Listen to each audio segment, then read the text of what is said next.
Pengertian anatomi, fisiologi, dan genetika.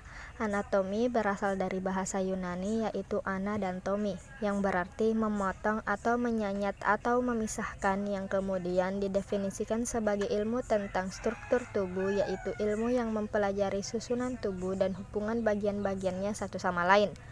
Fisiologi, visi atau fisis atau val, dan logo atau logi, yang berarti ilmu. Jadi fisiologi adalah ilmu yang mempelajari kerja tubuh dalam keadaan normal.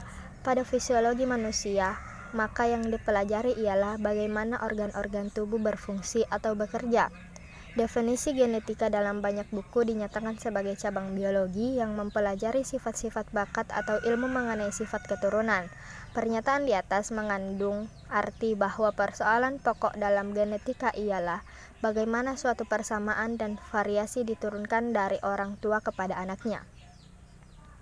Tingkat struktur organisasi manusia. Yang pertama, sel. Sel merupakan unit organisasi terkecil yang menjadi dasar kehidupan manusia dalam arti biologis. Semua fungsi kehidupan diatur dan berlangsung di dalam sel. Yang kedua, jaringan. Jaringan adalah gabungan dari beberapa atau banyak sel yang memiliki fungsi yang sama dalam suatu ikatan. Yang ketiga, organ. Organ adalah kumpulan dari beberapa jaringan untuk melakukan fungsi tertentu di dalam tubuh. Yang keempat, sistem organ. Sistem organ merupakan bentuk kerjasama antar organ untuk melakukan fungsi-fungsi yang lebih kompleks lagi sehingga proses yang berlangsung di dalam tubuh suatu organisme dapat berjalan dengan baik sesuai aktivitas hidup organisme yang bersangkutan. Sistema pergerakan terdiri dari tulang, otot, dan sendi. Rangka tubuh manusia. Rangka tubuh manusia merupakan sekumpulan tulang-tulang yang saling berhubungan. Rangka manusia dapat dibagi atau dikelompokkan menjadi dua bagian, yaitu bagian poros tubuh aksial dan bagian alat gerak apendikular. Kegunaan rangka bagi tubuh kita adalah sebagai berikut. 1. Alat gerak pasif. Rangka hanya dapat bergerak karena gerakan otot. 2. Memberi bentuk pada tubuh. 3. Sebagai penyangga tubuh. 4. Tempat pembentukan sel-sel darah. 5. Tempat melekatnya otot rangka. 6. Melindungi organ dalam misalnya jantung, hati, dan usus. Rangka badan. Tulang belakang. Tulang belakang berjumlah 33 ruas tulang yang terdiri atas 7 ruas tulang leher, 12 ruas tulang punggung, 5 ruas tulang pinggang, 5 ruas tulang kelangkang bersatu, 4 ruas tulang ekor bersatu. Rangka badan. Tulang dada. Tulang dada terdiri atas tulang dada, tulang badan, tulang pedang-pedangan. Tulang rusuk berjumlah 12 pasang, terdiri atas 7 pasang tulang rusuk sejati, 3 pasang tulang rusuk palsu, 2 pasang tulang rusuk melayang. Rangka badan tulang panggul. Tulang gelang panggul terdiri dari 2 tulang usus, 2 tulang kemaluan, 2 tulang duduk. Rangka anggota gerak. Tulang tangan. Rangka anggota gerak terdiri atas 2 tulang lengan atas, 2 tulang hasta, 2 tulang pengumpil, 2 kali 8 tulang pergelangan tangan, 2 kali 5 tulang telapak tangan, 2 kali 14 tulang ruas jari. Rangka anggota gerak tulang kaki. Rangka anggota gerak bawah terdiri atas 2 tulang paha, 2 tulang kering, 2 tulang betis, 2 kali 7 tulang pergelangan kaki, 2 kali 5 tulang telapak kaki, 2 kali 14 tulang ruas jari.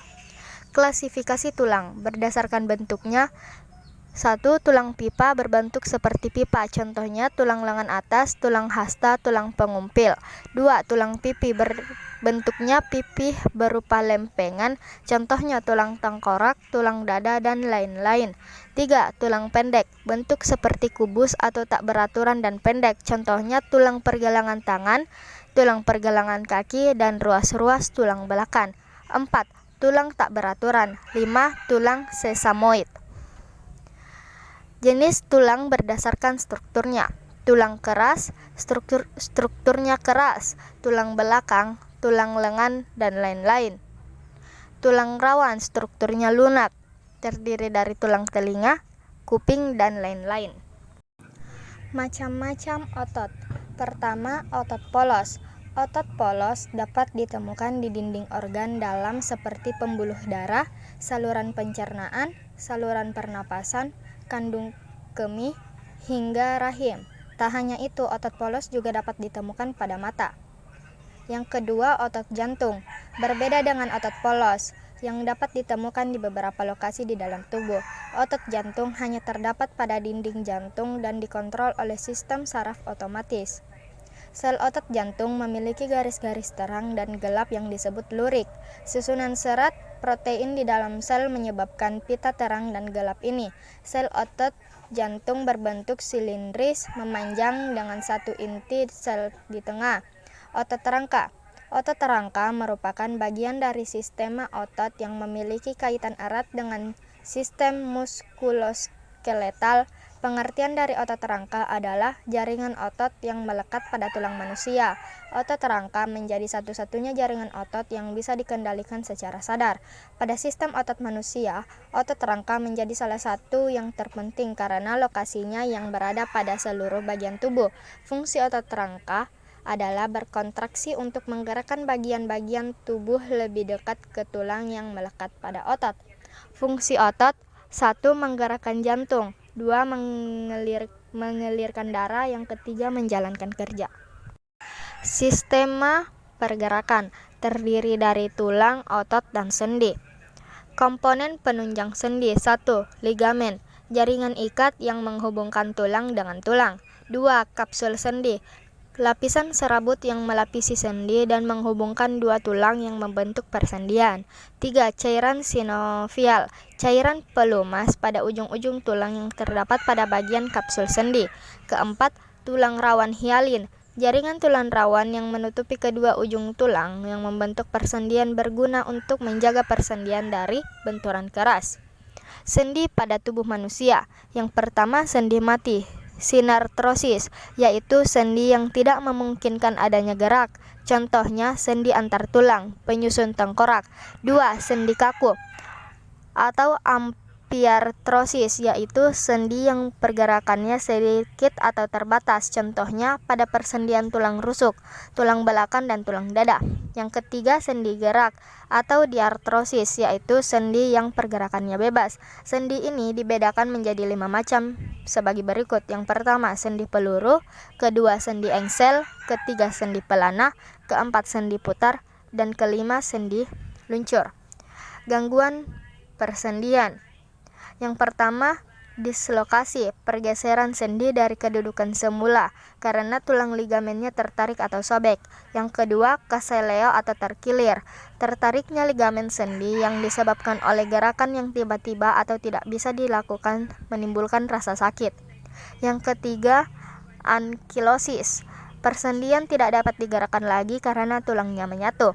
Yang keempat, artritis atau infeksi sendi, gangguan sendi yang ditandai terjadinya peradangan sendi yang disertai timbulnya rasa sakit. Artritis meliputi 1. Artritis eksudatif, radang getah dalam sendi.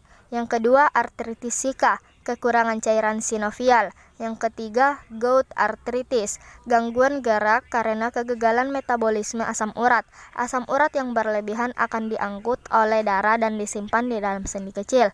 Seperti sendi ruas-ruas jari, tanda sendi yang mengalami kelebihan asam urat adalah membesarkan sendi, pembengkakan sendi atau artritis reumatik. Keempat, reumatik, penyakit kronis pada sendi sehingga sendi membengkak. Panca indera, mata, bagian anatomi mata yang terlihat, iris, pupil, kornea, sklera, dan konjungtif. Yang tidak terlihat, lensa mata, vitreous, retina, dan sarat optik. Bagian pelindung mata, kelopak mata, kelenjar air mata, bulu mata, dan alis mata. Kelainan pada mata, rabun dekat, ketidakmampuan melihat benda yang terlalu dekat karena bayangan jatuh di belakang retina. Katarak merupakan penurunan daya akomodasi lensa mata oleh pengapuran lensa mata. Buta warna, ketidakmampuan mata melihat warna tertentu. Buta warna sebagian tidak dapat membedakan warna. Rabun jauh dapat ditolong dengan lensa kacamata cekung atau minus. Rabun sensa atau hemarolopia tidak mampu melihat benda dengan jelas saat senja. Mata tua atau presbiopil, gangguan penglihatan yang disebabkan otot penggerak lensa mata telah mengendur sehingga daya akomodasi menurun. Panca indera telinga. Bagian-bagian telinga. Yang pertama, telinga bagian luar. Daun telinga berfungsi sebagai alat penangkap suara. Lubang telinga sebagai pintu masuk bunyi. Kelenjar minyak atau saluran telinga luar sebagai jalan masuk bunyi. Yang kedua, telinga bagian tengah terdiri atas. Selaput pendengaran atau gendang telinga akan bergetar bila menerima getaran bunyi. Tulang-tulang pendengaran atau tulang martil, landasan, dan sanggur, dan lain-lain. Tulang pendengaran akan bergetar setelah gendang telinga digetarkan oleh bunyi. Saluran eustachius yang menghubungkan telinga tengah dengan rongga mulut. Yang ketiga, telinga bagian dalam terdiri atas rumah siput atau koklea. Di dalamnya terdapat fonoreseptor yang berfungsi untuk menerima rangsang getaran suara sehingga kita dapat mendengar. Tingkap jorong berfungsi memberi informasi ke otak tentang posisi kepala atau arah gerak tubuh. Tingkap bundar, 3 saluran setengah lingkaran berfungsi menjadi keseimbangan tubuh. Proses mendengar. Getaran suara akan ditangkap telinga bagian luar. Hal ini akan menggetarkan gendang telinga. Setelah itu, suara akan diteruskan ke tulang pendengaran. Sesampainya di tulang pendengaran, suara diteruskan ke tingkap jorong dan bundar. Akhirnya suara akan masuk ke rumah siput atau koklea dan akan menggetarkan ujung-ujung saraf pendengaran di dalamnya. Hal ini menyebabkan kita dapat mendengar. Penyakit pada telinga. Tuli berarti tidak dapat mendengar. Tuli dapat dialami sejak lahir atau setelah dewasa. Ada 2 macam tuli, yaitu tuli konduksi dan saraf. Infeksi telinga. Infeksi telinga biasanya disebabkan oleh bisul atau luka di dalam telinga. Conge adalah cairan berbau busuk dari dalam telinga. Penyakit ini terjadi akibat radang pada telinga bagian dalam. Cara merawat telinga. Yang pertama, jangan terlalu sering mendengarkan bunyi yang terlalu keras. 2. Jaga kebersihan telinga agar tidak tersumbat. Gunakan pembersih telinga yang berbahan lembut. Hal ini untuk menghindari robeknya gendang telinga. Yang ketiga, hindari benturan berupa tamparan keras. Yang keempat, hindari mendengar suara atau musik yang terlalu keras. 5. Segera pergi ke dokter jika telinga kita mengalami gangguan. Misalnya, telinga sering berdenging atau benda asing masuk ke dalamnya. Dokter yang dituju sebaiknya dokter THT. Dokter THT khusus menangani gangguan telinga, hidung, dan tenggorokan. Panca indera kulit. Pengertian dan fungsi kulit.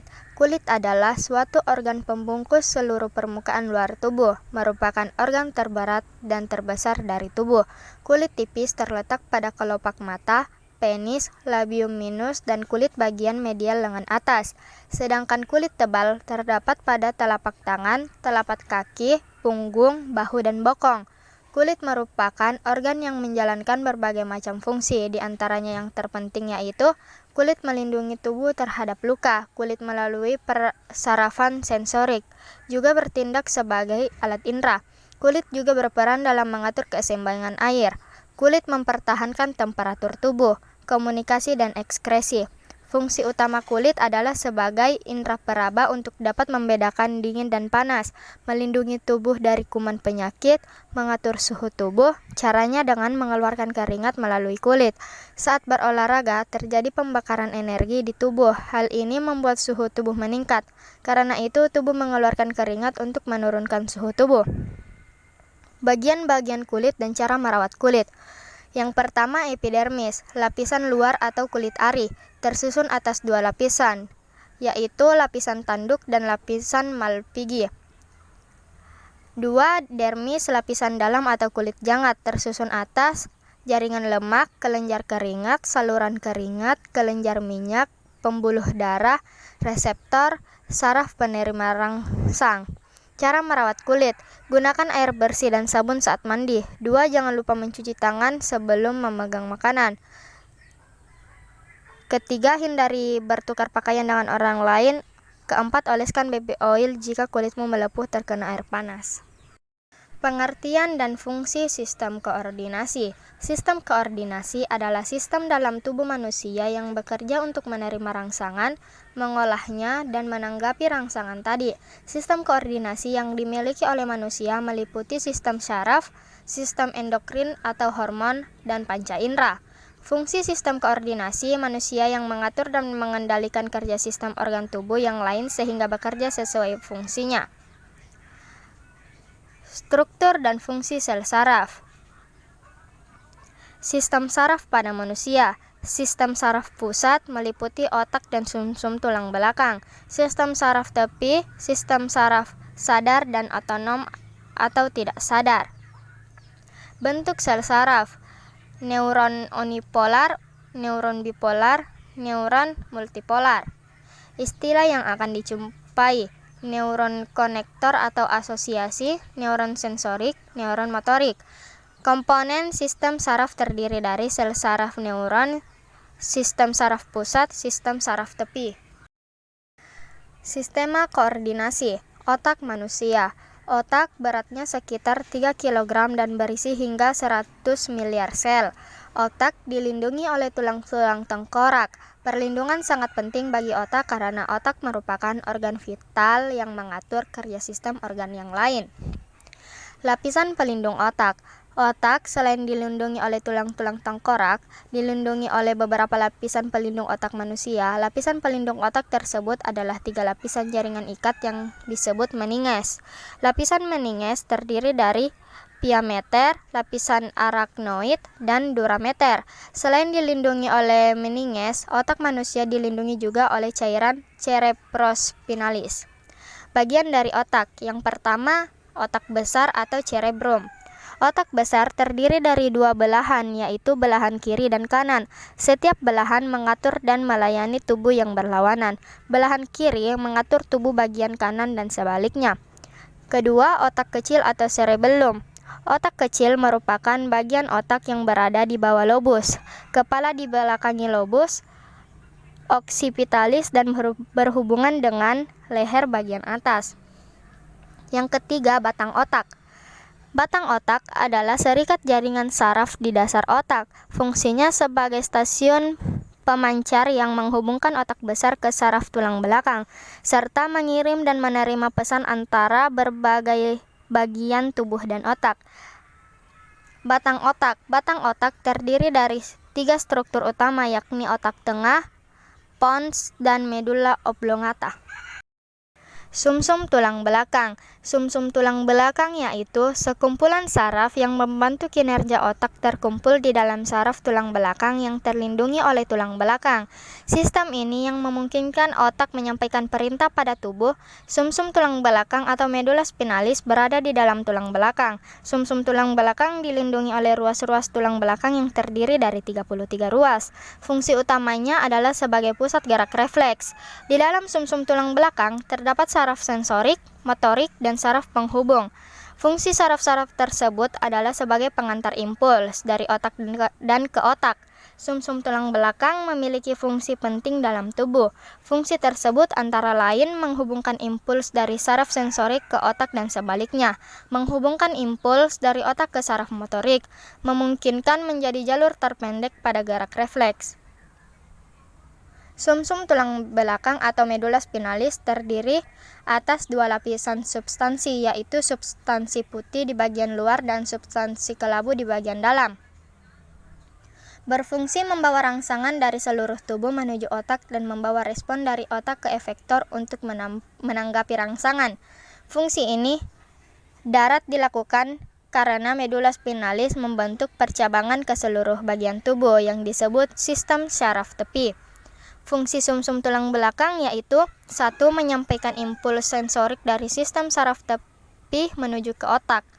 2. Menyampaikan impuls motorik dari otak ke berbagai efektor seperti otot rangka atau lurik, otot jantung, otot polos, dan kelenjar. Ketiga, sebagai pusat gerak refleks. Istilah yang akan dijumpai, yang pertama sel saraf atau neuron, 2 impuls atau stimulus, ketiga reseptor alat penerima rangsang, keempat efektor alat gerak, kelima neuron sensorik, keenam neuron motorik, dan ketujuh neuron konektor atau asosiasi. Sistem saraf tepi. Sistem saraf perifer adalah bagian dari sistem saraf yang di dalam sarafnya terdiri dari sel-sel yang membawa informasi ke sel saraf sensorik dan dari sel saraf motorik sistem saraf pusat SSP yang terletak di luar otak dan sumsum tulang belakang. Sel-sel sistem saraf sensorik mengirimkan informasi ke sistem saraf pusat dari organ-organ internal atau dari rangsangan eksternal. Sel-sel sistem saraf motorik tersebut membawa informasi dari SSP ke organ otot dan kelenjar. Sistem saraf perifer dibagi menjadi 2 cabang, yaitu sistem saraf somatik dan sistem saraf otonom. Sistem saraf somatik terutama merupakan sistem motorik yang semua sistem saraf ke otot, sedangkan sistem otonom merupakan sistem saraf yang mewakili persarafan motorik dari otot polos, otot jantung, dan sel-sel kelenjar. Sistem otonom ini terdiri dari 2 komponen fisiologis dan anatomis yang berbeda, yang saling bertentangan, yaitu sistem simpatik dan parasimpatik. Sistem saraf sadar atau kraniospinal merupakan saraf yang mengatur gerakan yang dilakukan secara sadar. Sistem saraf sadar dibagi menjadi 2 macam, yaitu kranial dan spinal. Sistem saraf kranial atau kepala disusun oleh 42 pasang saraf yang keluar dari otak. Saraf kranial berhubungan dengan reseptor dan efektor untuk daerah kepala. Sedangkan saraf spinal disusun oleh 31 pasang saraf yang keluar dari sumsum tulang belakang. Sistem saraf tak sadar, saraf yang rangsangannya tidak disampaikan ke otak. Sistem saraf ini mengontrol organ-organ dalam tubuh dan otot polos pembuluh darah, di mana otot polos pembuluh darah tersebut mengalami gerakan yang vasokontraksi dan vasodilatasi atau mengerut dan mengembang. Saraf otonom bersifat motorik atau digolongkan kepada saraf aferen. Sistem saraf otonom dibagi menjadi 2 bagian, yaitu saraf simpatik dan parasimpatik yang memiliki susunan dan fungsi yang khas. Sistem saraf simpatik merupakan sistem saraf yang terdiri atas serangkaian urat kembar berupa ganglion-ganglion yang tersebar di beberapa daerah, seperti daerah leher, daerah dada, daerah pinggang, dan daerah pelvis. Serabut saraf simpatik berfungsi untuk merangsang kerja otot jantung, otot-otot sadar, semua pembuluh darah, dan semua alat-alat dalam seperti lambung, pankreas, dan usus. Selain itu, merangsang serabut motorik sekretorik pada kelenjar keringat dan mempertahankan tonus semua otot, termasuk tonus otot sadar. Sistem saraf parasimpatik, yaitu susunan saraf parasimpatik yang berupa jaringan susunan saraf yang berhubungan dengan ganglion-ganglion yang tersebar di seluruh tubuh. Sistem saraf parasimpatik memiliki fungsi kebalikan dari saraf simpatik. Fungsi sistem saraf simpatik dan parasimpatik selalu berlawanan atau antagonis. Sistem saraf parasimpatik terdiri dari keseluruhan nervus vagus bersama cabang-cabangnya ditambah dengan beberapa saraf otak lain dan saraf sumsum sambung. Fungsi saraf otonom simpatik: yang pertama memperbesar pupil, yang kedua menghambat aliran ludah, yang ketiga mempercepat denyut jantung, yang keempat mengecilkan bronkus, yang kelima menghambat sekresi kelenjar pencernaan, yang keenam menghambat kontraksi kandung kemih otak. Parasimpatik: yang pertama mengecilkan pupil, yang kedua menstimulasi aliran ludah, yang ketiga memperlambat denyut jantung, yang keempat membesarkan bronkus, yang kelima menstimulasi sekresi kelenjar pencernaan, dan yang keenam mengerutkan kantung kemih. Genetika. Pengertian genetika. Genetika disebut juga ilmu keturunan, berasal dari kata genos atau bahasa Latin, artinya suku bangsa-bangsa atau asal-usul. Genetika adalah ilmu yang mempelajari seluk-beluk ahli informasi hayati dari generasi ke generasi. Oleh karena cara berlangsungnya ahli informasi hayati tersebut mendasari adanya perbedaan dan persamaan sifat di antara individu organisme. Genetika adalah ilmu tentang pewarisan sifat. Dalam ilmu ini dipelajari bagaimana sifat keturunan atau hereditas itu diwariskan kepada anak cucu serta variasi yang mungkin timbul di dalamnya. Istilah dalam genetika. Pertama, gen merupakan substansi terkecil yang berperan dalam pewarisan sifat. Kedua, kromosom merupakan benang halus yang terdapat di inti sel yang berperan dalam pewarisan sifat. Ketiga, DNA merupakan susunan polinukleotida yang membentuk rantai ganda berpilin yang panjang berperan dalam pewarisan sifat serta arsitek sintesis protein. Yang keempat, RNA merupakan susunan polinukleotida yang membentuk rantai tunggal yang pendek berperan sebagai pelaksana sintesis protein.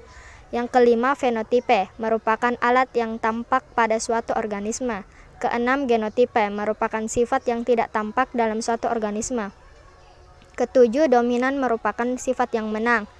Kedelapan, resesif merupakan sifat yang kalah. Yang kesembilan, intermediate merupakan sifat yang sama kuat.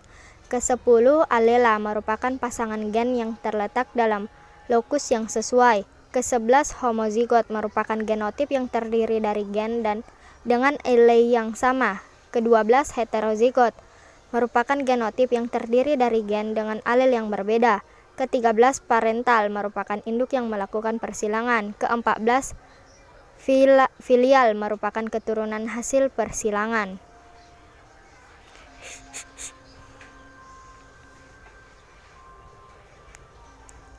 Kromosom dibedakan menjadi dua. Yang pertama, kromosom tubuh atau autosom, tidak menentukan jenis kelamin, kepemilikannya antara pria dan wanita sama. Kromosom seks atau genosom menentukan jenis kelamin atau kepemilikannya antara pria dan wanita tidak sama. Pada sel somatik manusia terdapat 46 buah kromosom terdiri dari 44 buah autosom dan 2 buah genosom. Kelainan faktor genetika bisa terkait ke kromosom tubuh atau kromosom seks.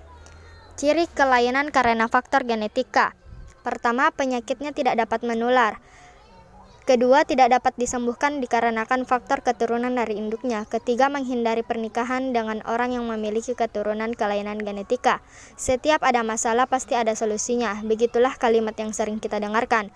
Begitu pula dengan kelainan genetika ini tidak dapat disembuhkan, namun dapat dicegah dengan menghindari perkawinan atau pernikahan dengan seseorang yang mempunyai hubungan darah yang cukup dekat, misalnya sebagai saudara satu kakek atau nenek, ataupun keluarga yang mempunyai hubungan darah yang cukup erat. Kelainan genetika. Kelainan genetika manusia dibagi menjadi dua, yaitu autosom dan gonosom. Autosom dibagi menjadi dominan dan resesif, sedangkan gonosom dibagi menjadi kromosom X dan kromosom Y. Kelainan kromosom. Kelainan kromosom pada manusia pada dasarnya dibagi menjadi dua jenis, yakni kelainan pada kromosom tubuh atau autosom dan kelainan pada kromosom seks atau gonosom.